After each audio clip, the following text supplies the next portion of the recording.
Big Cat coming back to you live with the third episode and being fluffier and fluffier than ever. We take on Lieutenant Surge, and apparently he has to surfing Raichu. Yes, this is a thing. Why? I have no idea. I mean, not really, I have no idea. It's a pretty good idea to have Raichu surf. I mean, Pikachu is amazing and all, but Raichu is definitely better in Generation 1. Generation 2, I think Pikachu gets access to the Light Ball. I mean, Raichu's still better, but not until Generation 3, and afterwards Light Ball just gets a massive buff and becomes stupidly overpowered. Because, why not? Anyway, what did I want to talk about this episode? I think I'm going to talk about Scarlet and Violet for this episode, just because there's a bit of, I guess, controversy going on with the game so far. And I mean, technically it's definitely deserved, because the game definitely failed on the expectations it was supposed to deliver on. This game was almost as bad when it comes glitch-wise to Diamond and Pearl, Brilliant Diamond and Shining Pearl. But if you excuse the glitches, the gameplay itself is actually not bad. I enjoyed the 3 stories. In particular, my favorite was Arvin's story. I'm trying to do as spoiler-free as possible, just for people who haven't played, because it's only been out for like maybe a week or so, right? So I'll try and be spoiler-free as possible, but I do want to talk about it. Or actually, no, by the time this comes out, it might be 2 weeks by that time, but no, it makes no big difference. Anyway, yeah,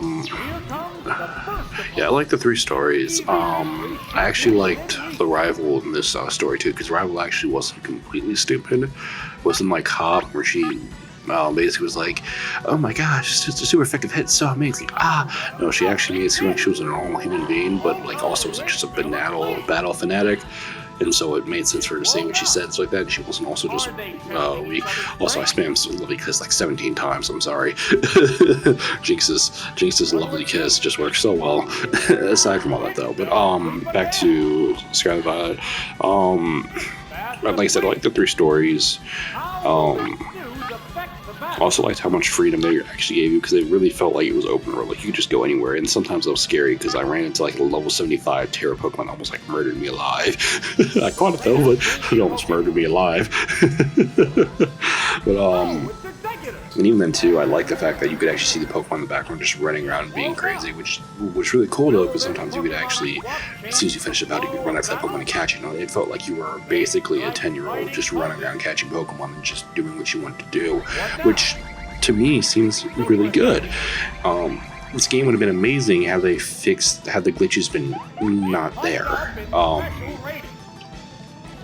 The glitches are just kind of, in a sense, inexcusable. I mean, it's just, I'm not trying to, go for fishing, because like, I'm not dealing with amnesia. I am not dealing with that. No. Aside from the exploding. But yeah, the glitches were like just inexcusable, and I'm just like if I had to give a rating for the game, had they had the glitches fixed, I definitely would give it like a 9 out of 10, but with the glitches, I have to give it like a 7. And the only reason I'm breaking it down too is because I can't bring it down that much, because like the gameplay itself and the story kind of make up for the glitches and also the rendering problems that they're having, because they still have quite a bit of rendering problems, but make up for that. And that's why it kind of makes sad, because it feels almost like it was close to like the same level as Arceus Legends. Like I feel like it's on par with, or like slightly under Arceus Legends in my taste of experience. With Arceus Legends, had Arceus Legends actually had the open worldness that Scarlet Violet had, it would be untouchable, but it didn't really have that. It came close to it, but it didn't really have it. You still had to like choose to go to places, and then you could just explore. I'm trying to think what else I want to talk about without trying to do spoilers. Another thing I didn't like too with the open worldness was like I didn't like the fact that they didn't do level scaling. And the reason I say that is because if you weren't careful, you would run into a gym leader who was like, how do I explain this? So like the gym leaders still had their levels like preset. So if you just went into like one area, I'll explain this way. So when you start the game, when you finally actually finish a tutorial, you can leave to do whatever you want to do. You can either go out the west side or east side. And I think if you go out the east side, or no, I think it's the west side. You went to the first gym leader, which is Gym Leader Kathy, which that's already been shown in animations and the trailers, so that's not a big deal. So yeah, Gym Leader Kathy is your first one, just a bug type. That's not really spoiling anything. Anyway, but the problem is if you keep going that way, you can run into other gym leaders who are like, technically speaking, like the 5th, 4th, or 5th, 6th, and maybe even 7th. Because technically, if you're doing the gym challenge, you're supposed to do the proper way to go about this. Is you're supposed to go that way and then go all the way back over to go fight the other two. And it's just like, that is really bad design. But they could have fixed this problem had they implemented like what some of these ROM hacks do, which is level scaling, which allow you to go and fight any of the gym leaders at any time, but every time you get a badge, the other gym leaders become stronger, and that would have been a lot cooler. Because then the replayability of this game would have just gone up out the roof. Because say you start with the grass guy, he had weak Pokemon, and your next playthrough, you're like, I'm going to end with the grass guy, and the grass guy now has like freaking, I don't know, like Applin and all the other grass dragon types and all this other crazy crap, and it's like, Ree! You're just like scared lifeless, someone's getting murdered alive by his grass team. But that's what I'm saying. Like, if they did that, that would have just been a lot cooler and a lot more unique.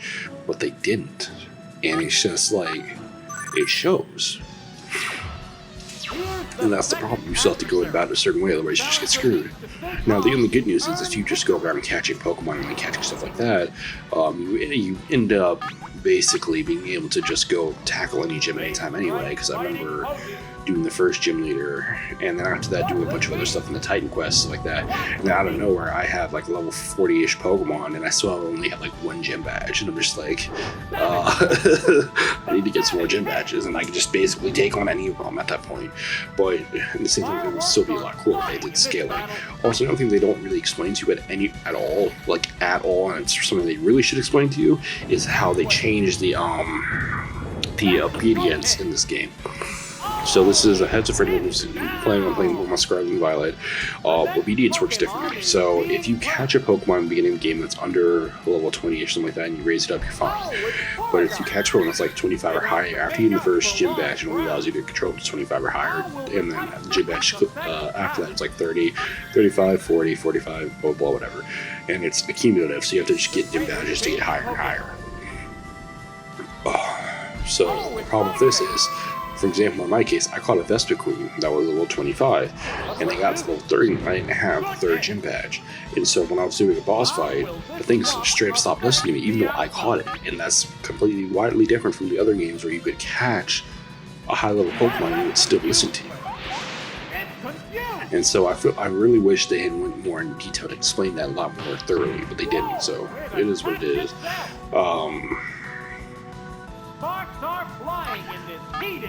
The evil team in this game, I have mixed feelings about them. I'm not going to go too much into their story, because the story is actually pretty interesting. The story is interesting. I like the story. But I kind of wish they threw more to it, because the story was way too obvious. It was too simplistic. I mean, simplicity can be a beauty in some sense, but in this case, I felt like it was just way, way too simplistic to me. And it was like you could predict everything from the get-go.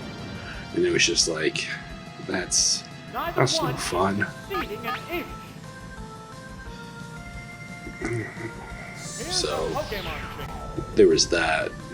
And I'm trying to think of what else I like downfalls. Well, another thing too that was like downfalls. Me and another friend actually talked about this. It was a level progression in certain areas. Like, again, like I told you, in one area, it was pretty much level 40 Pokemon, but then you have this Terra type Pokemon. It's like level straight up 75. It's just like, why are you here and why are you level 75? It's like, seriously? Why are you here and why are you level 75 of all things? But it was here and it was level 75, so I just couldn't do anything about it. So I ended up catching it though, like I said, but it's kind of like weird. And there was another thing too, like I was in the desert area and there was this like random level 40-ish that just randomly attacks you, and you're just like, why are you level 40? And it's just like, why? Why is this a thing? Also, this type caught me off guard, but didn't really matter because it was physical, and Electrode has like no physical attack. So it's just like, why do you have Hyper Beam? If anything, you should just have Explosion. That's the way the Electrodes go. The way of the Electrode is to explode. I know the way that I should. Do you know the way?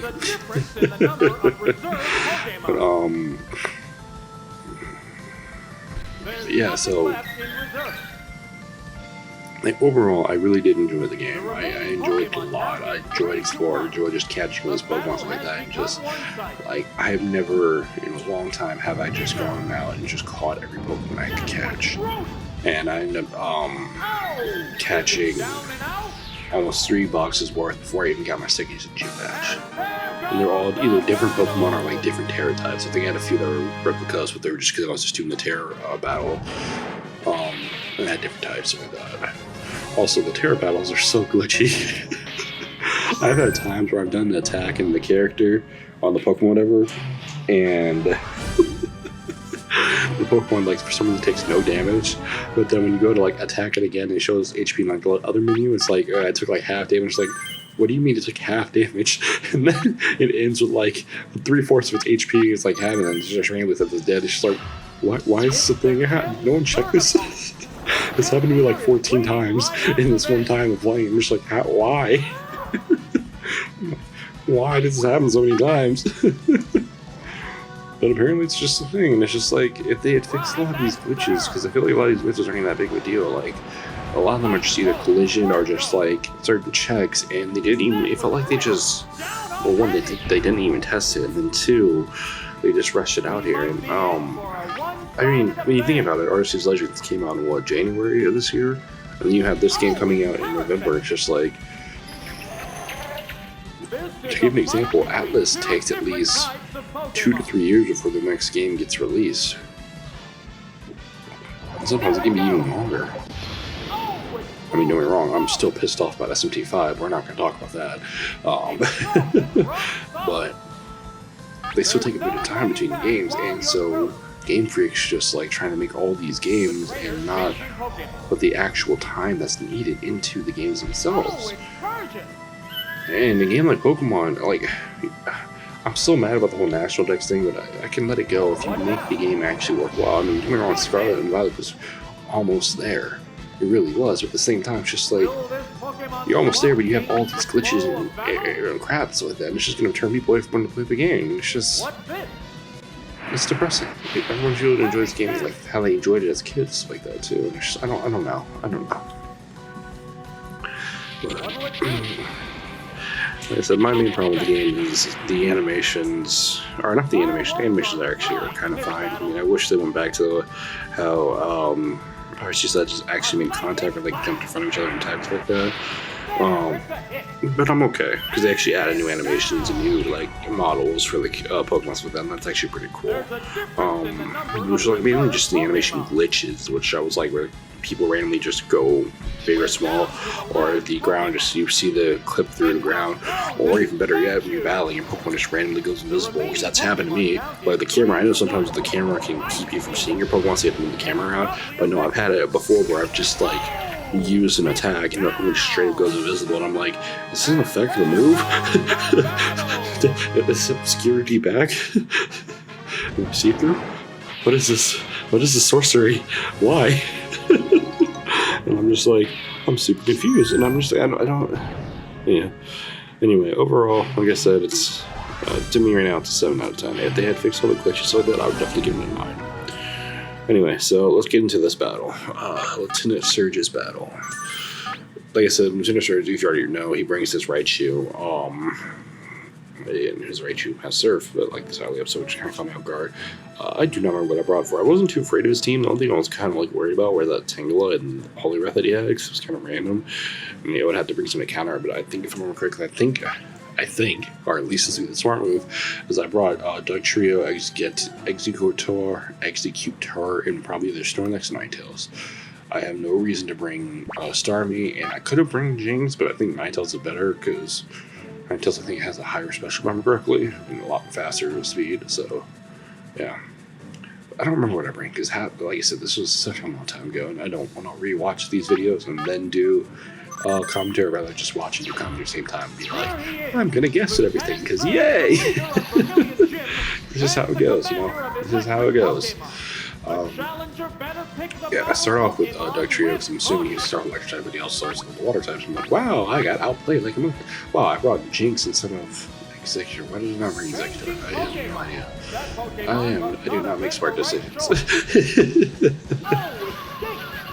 I mean, Jinx is still a good choice in the end because Jinx has access to Psychic and also Water Fighting. It's really weird that he brought Poliwrath. I thought he would have brought just like not Quagsire, just gas. Well, actually, no, I did not think Crazy Knight in this game, so you're limited to what water types you can bring in the first place. But I feel like there was still a better water type you could have brought in the first place. And I just said brought, I almost said brought, but brought in the first place. And I don't know what he could have brought. And that's what now I'm kind of interested. Also, I don't know why he used like worse type. You could have used water, that would have been a lot better. But like even I feel like Blastoise would have been a lot better. Blastoise, Gyarados would have been a bad idea. I don't know.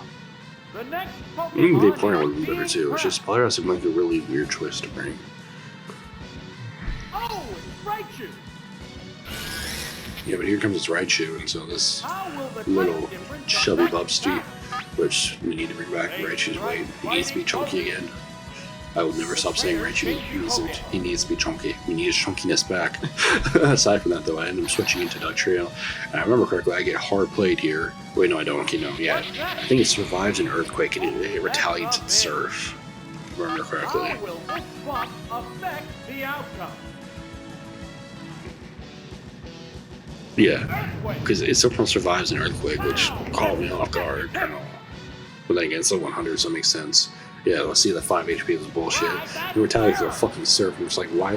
What the fuck? I mean, like, it makes sense, but what the fuck? It's like, damn it. So, that was an easy finish after that, though, so it was fine. Get a critical slash, but, trying to think what else was after this. I think he brought Electro or Lickitung. Was it Lickitung or Electro? I can't remember. Yeah, it was Electro, yeah, so. And Electro goes down to some water quick, if I remember correctly. The battle has become one-sided. What now? That's a good hit. Yeah, I forgot Electro was faster though. How's that? It's doubly effective. Both combatants I did not go down with an earthquake. Well, my memory is just trash right now, isn't it? It's a swift attack. Good hit. Even Dugtrio hangs in there and finishes out the battle, so pretty simple battle. I didn't have too much trouble with the Lieutenant Surge. I don't think I even had trouble with Erica either, really, for that matter. But like I said, Koga I had trouble with, and it was just only for his other link, but you can see it in the next 2 episodes. With that, if you enjoyed the video, like, comment, subscribe. I don't know if I had a question of the day. No, I did not have a question of the day. I don't think I did. If I did, well, here's the actual question of the day. Which one did you like better? Which legendary? Either Scarlet's Koraidon or Violet's Miraidon, whatever the thing is. With that, I bid you adieu. See you in the next episode. Sayonara.